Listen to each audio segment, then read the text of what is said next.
think that my phone loves part twos. This is the part two of your reading. Continuing with the Judgment card. My phone just completely stopped recording. Okay, let's pick up the energy of this reading. With this Judgment card is letting go, especially letting go of regret, letting go of the old, bringing in the new. There is nothing you can do about anything that happened in the past, okay? But you can change the future. You can also change how you perceive the past.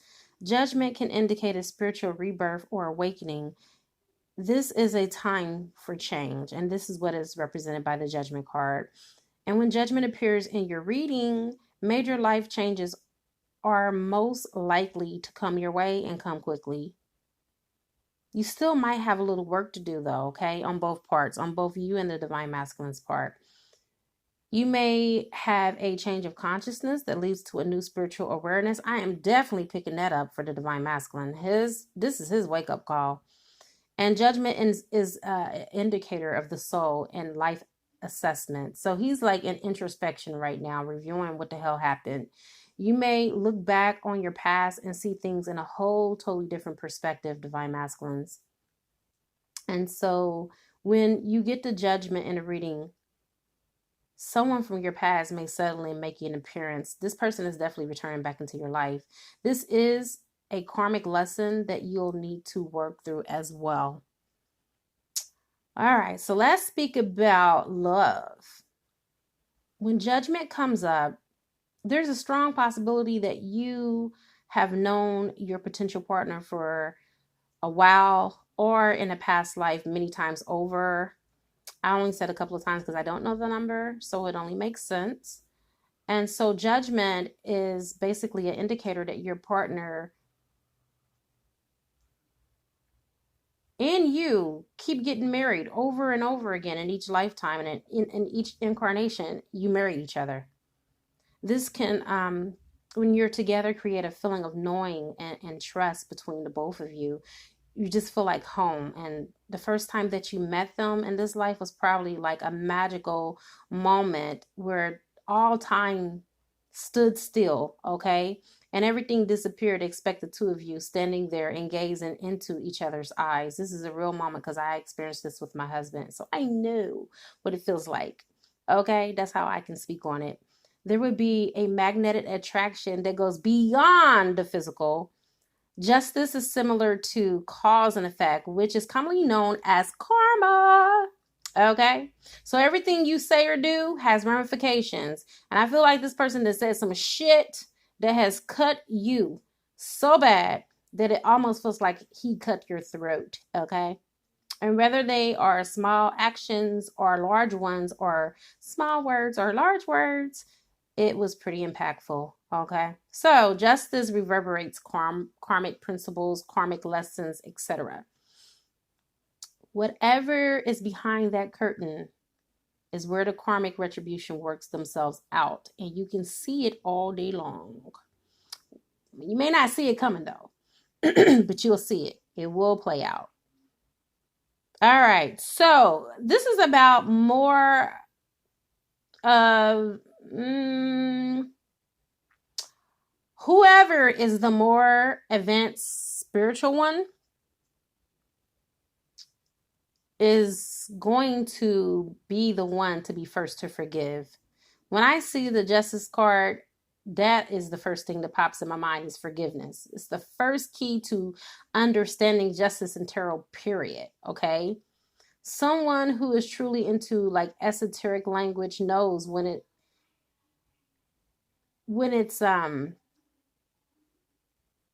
there's higher forces that are at play.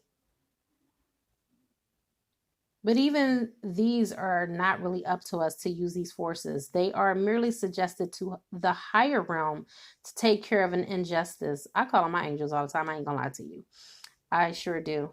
And they get the job done. I don't wish anybody harm, but there is nothing wrong with asking for justice in a situation. That's divine ordering anyway. And it also speeds up karma for them. So someone is wanting to balance out this situation with you. Someone who is Libra or have Libra in their chart, okay? This person is very romantic. The person of question also takes their time to commit. And once they are sure about you, you definitely have a partner for life. But they can be slow moving. As you can see, there's a person in the background like, hey, what about me? That's you, even though it's a man. That's how you feel. You're like waving at your divine counterpart while he's here with this karmic, like, hello, I'm here. Okay. But moving on, the next card is the Ten of Pentacles. And this is Virgo energy all day long. Okay. This is about walking the talk, bringing together or building together as a team. It's an earth sign, so it's a good omen for stability, especially in the home life. Mercury rules over Virgo, so given the Ten of Pentacles, especially in this situation, that is a good sign. And this card is harmonious at home in both position of the numerological position. Can I speak today? I got so much that's in my head. Sorry, you guys. Of the earth with the number 10. And that's what that's represented by. Virgo is a very organized, meticulous sign down to the freaking T. Do you hear me? They want everything in perfect order from the filing system. And yes, they do have filing systems. That's the reason why I have a file cabinet, from being married to a Virgo. And I was with him for 25 years. The way that their cars are, their houses, very clean, very neat and tidy. All right. Virgos are very detail oriented and strive to complete tasks on time. They have like that A+ attitude, and they are very punctual. They always bring their best to the plate. They always bring their A game. Okay. And we see this in organizations where it plays out with a person that is a 10 of the Pentacle or Virgo. They love family structure. Family means everything to these people. So the person that you're dealing with, they're very structural, and they love geometrics, forms, and cards, and just order, organization, happy people, great legacies. Beyonce's Virgo. There you go.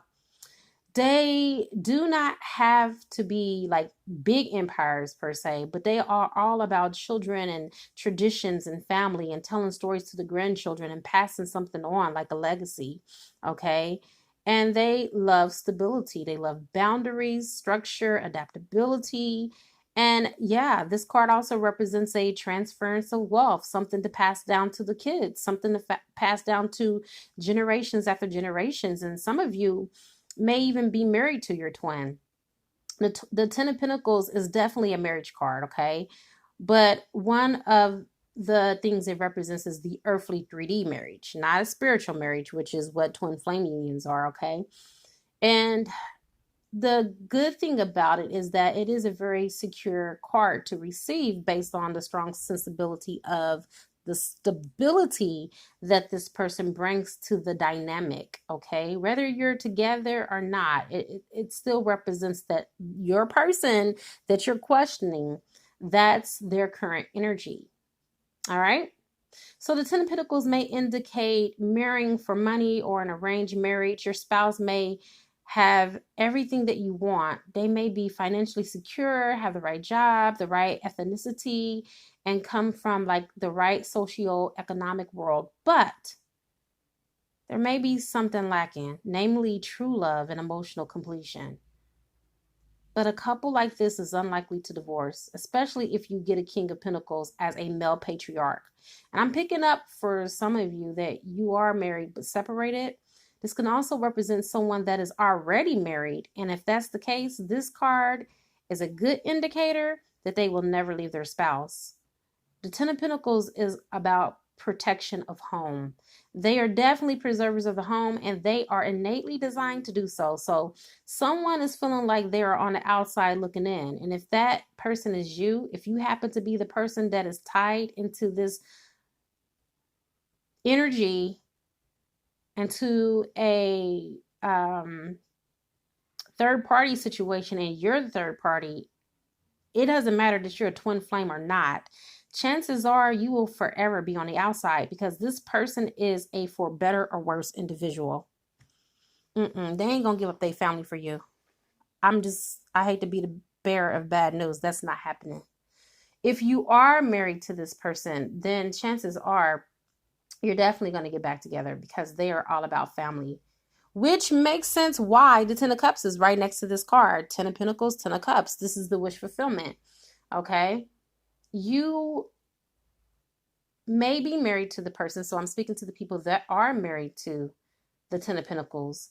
If you are married to this person, you are their wish fulfillment. And if you are not married, you or your twin are not married, then this still represents you. You are their wish fulfillment, dream come true. Okay. No matter what you have been through or what you have been growing through, you and this person want a family with each other, or you already have a family together. You're the one that they feel whole and complete with. And they look at you as their cups that are spilling over. Okay, this person feels like their cups runneth over when it comes to you. You are their everything.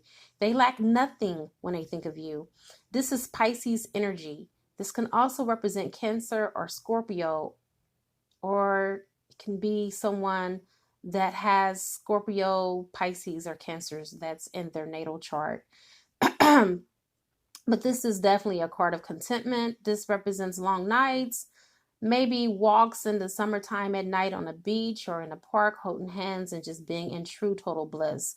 This also represents emotional contentment as well. And you and your partner are the perfect family. Whether there's children involved or not, it doesn't matter. You guys are like in perfect harmonic resonance together on the same vibration when it comes to love, when it comes to family, when it comes to the whole shebang. Okay. Now there is another group of you that I feel like this person is a Pisces and they're caught up in their illusion of their emotions. It can also indicate that you or the person that is in question is caught up in the emotional Pisces world of dreams and fantasies. Okay, where they or you may have this ideal of a fairy tale marriage and family, and you're not seeing the reality of the situation. If it's your partner, then he has the tendency to get lost in reverie or without action, and he cannot bring his dreams to reality. He cannot make them concrete. And so your partner may be spending too much time dreaming about the perfect relationship when he can just be about the perfect relationship. You're like, hello, here I am. Do you see me? Here I am, right here. So if you are the one that's in a relationship with a person like that, this person may be ignoring that the relationship is fulfilling, and they may look at it as not being fulfilling and not spiritually or emotionally connected with you at this time. But I am picking up that you very well could have the perfect ideal husband or wife, divine masculine, but because there's not there's some type of root situation that's involved that's deeper than this relationship that is causing for the divine masculine to ignore and even tend to overlook what is obvious, what is in plain sight. I mean, if it was a snake, it would have bit him. I'm serious. This is why it's not good for Pisces to go off of their emotions only and what they feel. It is wise that if you are a Pisces or your partner, that you use your intuition, because your emotions always seems to misguide you. And this is because you're not grounded in your emotions. You're known for not being grounded in your emotions on the zodiac wheel, okay? And you tend to change with the weather. That is why when you look at the Pisces sign, you see two fishes that are going in two separate directions. This represents polarity in your sign, okay? It is very tantamount that a Pisces who is in a relationship with someone is with a person who is both spiritual, emotional, intellectual, and adventurous, or they will get bored very easily, especially the men. Trust me, I know what the hell I'm talking about because I'm married to one. I'm married to a Pisces, okay? And last but not least, you got the Wheel of Fortune in reverse. Okay, you're dealing with someone that is a Cancer, Sagittarius, or Pisces. This symbolizes that ever-changing wheel of life that supports our earth, universe, and life itself. It is an orange golden color to symbolize the strength of the sun by giving us life. And the center is another circle, which represents the exaltation of the moon, okay? This is represented, you guys, by the original tarot. This is not an original tarot card. This is another deck, the Cosmic Tarot deck, so it's not here, but I'm going to go over the symbolisms because it has a significance for your reading, and I shall proceed with that. The snake, the jackal, and the sphinx are all representations of renewal of life, death, and rebirth. So you are experiencing, you and your partner right now, a death to the relationship so you can have a rebirth. The snake is an ancient symbol of rebirth. There is a reference to the snake shedding its skin in the Epic of Gilgamesh. That is where the term comes from, in case you don't know, which is 15,000 years old, which is older than the Bible. Oh, I'm sorry, your Bible. But also in ancient Egypt, the snake only became a symbol of terror when the God of Abraham came to dominate our world. In original tarot, there is a jackal with a human body in the right-hand corner of the wheel. This is the Hermanibus. This symbolism comes from the ancient Egyptian god Anubis, which is Jehovah and Enki's father, the god of mummification. He was also part of the weighing of the heart ceremony. The heart would be placed on a scale. The other side of the feather of Ma'at, which is goddess of justice, would sit.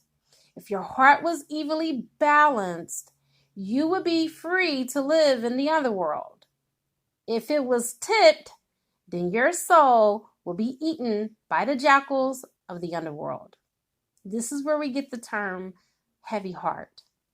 This is weighing heavy on my heart because of this right here. So in your reading, this card represents the weighing of the hearts. This is like a moment of honesty that has been presented to you in your boo, or let's just say your divine counterpart, by the universe with the winds of change that we are all experiencing at this now moment with this equinox, the super full moon, and the beginning of spring.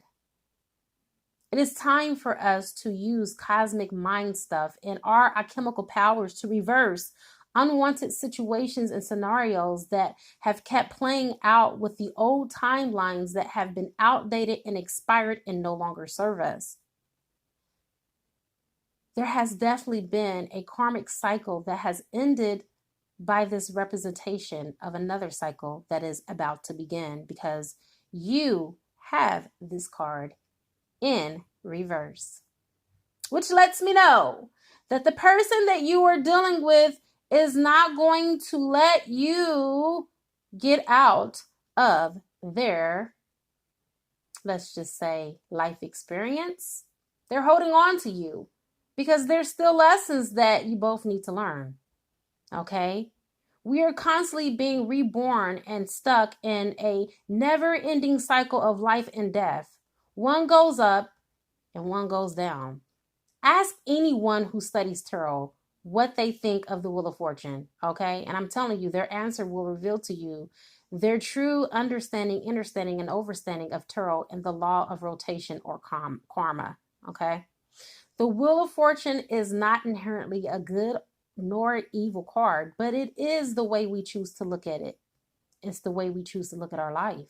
Once a person has mastered the creative manifestation processes, there is no reason for a period to ever occur in which the participant is down. These down periods are ones in which we learn. We learn and we keep moving upward in the spiral. Okay? So you're going to have ups and downs in your relationship. That's normal. All right. So I believe this card showing up in your reading is one of the luckiest cards you can get in this deck at this now moment. And it is in the outcome position.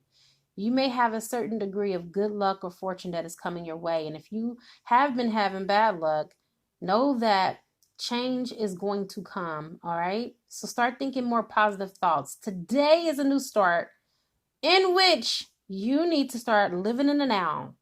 And the now is really all that we have. We have the past only in memories. We change through the passing of time. The future is as only in our minds as we can shape and mold them to be, okay? We are expressing in the now right now. No past. No future. Just this present moment. That's why it's called present, because it's a gift.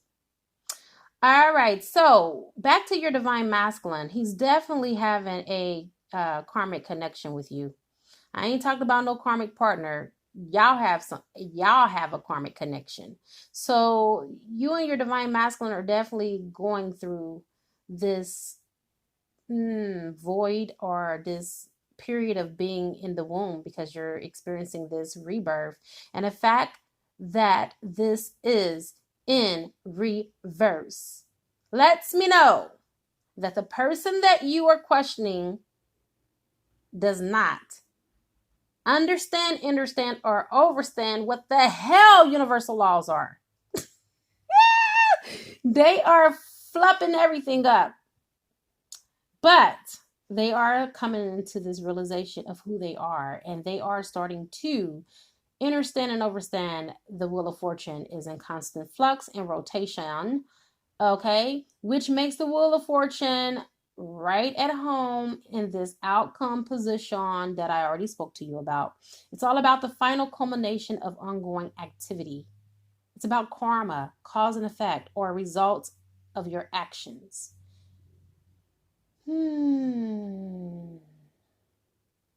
This person's returning back to you.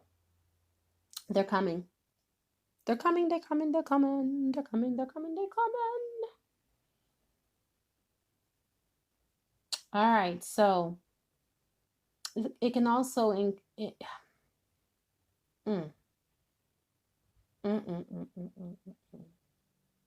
this person put you out into the world. You feel like they put you out into the world to fend all for yourself, by yourself. They're coming back to you, though. I'm sensing that a lot of you divine feminines must have put in a lot of hard work, and the universe is maneuvering things around as we speak so the two of you can be together once more. You have favor with this Wheel of Fortune. It always indicates a more positive spin to a situation, yet you may not see it as a positive at this time because of what you're going through and what you may be experiencing in this now moment, but accept this with your wind of change. All right. I have come to the conclusion of your reading, even though I had to do a part 2 to it. It's still all good. It is a good karma to like, share, comment, subscribe, or leave a love donation if you feel inclined to. You can also purchase a gift from my gift registry, and it will appear on the channel. I now wrap you in my love, and I cloak you with the light of Christ consciousness. And so it is, everyone.